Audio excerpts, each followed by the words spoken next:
যেখানে ভালোবাসা ফিরে আসে কিন্তু সময় বদলে দেয় অনেক কিছু।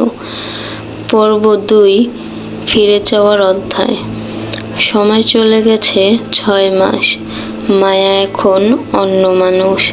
মুখে হাসি, কথায় দৃঢ়তা, চোখে আর কোনো অপেক্ষা নেই। সে এখন নিজের মতো ক্যাম্পাসে হেঁটে বেড়ায়, প্রেজেন্টেশন দেয়, ক্লাবে অংশ নেয়। অনেকেই তার প্রশংসা করে, কেউ কেউ তার কাছে আসতেও চায়, কিন্তু সে আর কাউকে কাছে ঘেঁষতে দেয় না। আরিয়ান দেখছে সব কিছুই দূর থেকে। প্রতিদিন মনে মনে নিজেকে গালি দেয়, তোকে ভালোবাসি বললেই কি তুই দুর্বল হয়ে যেতি? আমি বোকা ছিলাম।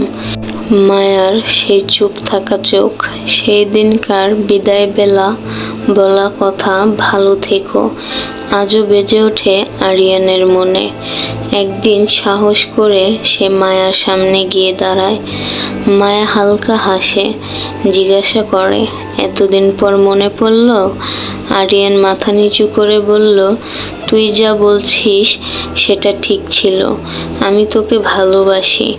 একটা দীর্ঘ নীরবতা। তারপর মায়া বলে, তুই যখন না বলছিলি আমি কেঁদেছিলাম, ভেঙে পড়েছিলাম, কিন্তু সেই মায়া আমি আর নেই আরিয়ান। এবার মায়া আর পালায় না, কিন্তু সে আর আগের জায়গাও ফিরে যায় না। আরিয়ান বারবার চেষ্টা করে। একদিন ফুল নিয়ে দাঁড়ায় মায়ের ক্লাসের বাহিরে। একদিন ছোট্ট একটা চিঠি দিয়ে যায়, তোর চুপ থাকা চোখগুলো আজও আমার ঘুম ভাঙায়। মায়া পড়ে, কিন্তু উত্তর দেয় না। সে জানে এই যন্ত্রণা বুঝতে হলে আগে কষ্ট পেতে হয়। সেটা সে একাই পেয়ে এসেছে। একদিন ক্যাম্পাসের পুরনো বেঞ্চে আরিয়ান বসে, হাতে গিটার বাজায় সেই গানটা যা একসময় মায়া তার ফোনে শুনতো, তুই যদি আমার হইতি। মায়া দূর থেকে দেখে, কিন্তু চলে যায় চুপচাপ। এত কিছুর পরও আরিয়ান হাল ছাড়ে না। এবার সে চলে যায় মায়ার বাড়ির সামনে। ভোরবেলা কুয়াশার মধ্যে দাঁড়িয়ে থাকে ফুল হাতে, চোখে অশ্রু।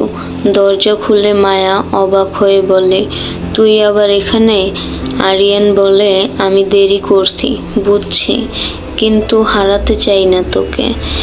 মায়া কিছুক্ষণ তাকিয়ে থেকে বলে, ভালোবাসা শুধু পাওয়া না। আরিয়ান সময়ও তার নিজস্ব নিয়মে চলে। এরপর সে দরজা বন্ধ করে দেয়, কিন্তু মনে মনে তার মনটা কাঁপে। ধীরে ধীরে আবার দুজনের মধ্যে কথা শুরু হয়। ছোট্ট ছোট্ট বার্তা, ক্লাসের পর চায়ের কাপ, পুরনো বইয়ের পৃষ্ঠার। একদিন মায়া বলে, তুই আগেও ভালোবাসতি, আমি জানতাম, কিন্তু কেন চুপ ছিলি? আরিয়ান উত্তর দেয়, ভেবেছিলাম পরীক্ষা নেই, কিন্তু বুঝিনি ভালোবাসা পরীক্ষা চায় না, সাহস চায়। অবশেষে অনেকটা ভাঙা গড়ার পর তারা আবার এক হয়, কিন্তু তখনও তারা জানতো না সামনে অপেক্ষা করছে আরেকটা যুদ্ধ।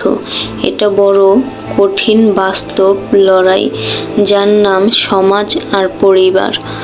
তো এই পর্যন্তই ছিল পর্ব 2। পর্ব 3 অর্থাৎ শেষ পর্ব আসতে সবাই অপেক্ষা করুন। ততক্ষণ সবাই ভালো থাকুন, সুস্থ থাকুন, আর আমার পাশেই থাকুন। আজকের মতো বিদায় নিচ্ছি। আল্লাহ হাফেজ।